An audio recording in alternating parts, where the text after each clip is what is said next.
Aotearoa's Bird of the Century has claimed another victory in its 12 months of stardom. A survey to establish the population of pūteketeke, or grebe, has found its numbers are in fact on the up. But as Perry Wilton reports, all that good news may just be the calm before the storm for these little national treasures. Farm animals at Wanaka's AMP show aren't the ones turning heads this year. Someone walked around the showgrounds last year wearing this and did not get this much attention, but now everyone's going, oh, it's a pūteketeke. Katrina Duncan's among hundreds who took part in this year's great pūteketeke census.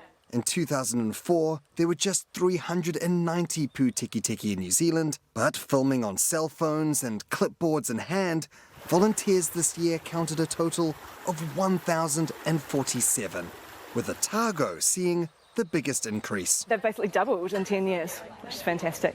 It's wonderful to have so much data and people involved in the whole process. The bird's success is largely due to the work of this man.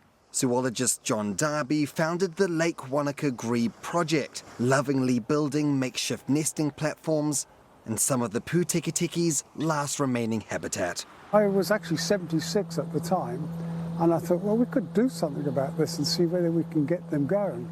And while John's been caring for the bird for more than a decade, many had never heard of the pūteketeke this time last year. This John changed all that. I wanted to do to other Bird of the Century candidates what the pūteketeke does to fish in New Zealand's lakes. That is, eat them alive and then throw them back up in a ball of feathers. John Oliver's alarmingly aggressive campaign has left its mark on Wellington. This is another beautiful celebration of a beautiful event, which of course was our Bird of the Century in 2023. Forest and Birds Nicola Toki today raising concerns the government's latest move to fast-track major building projects could put birds like pūteketeke in peril. If a mining interest wants to put a whacking great coal mine on top of a pūteketeke habitat, and that's deemed as in the national or regional interest, there is zero opportunity for the public to protect nature in their place. And with no environmental controls, it could be game over for something as specialised as a pūteketeke. And with pūteketeke still firmly in the threatened category,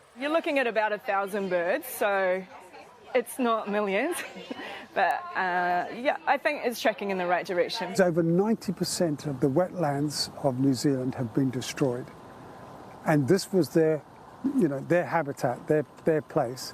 the dancing birds still not safe, but with a better future than it had 20 years ago. Perry Wilton, Newshub.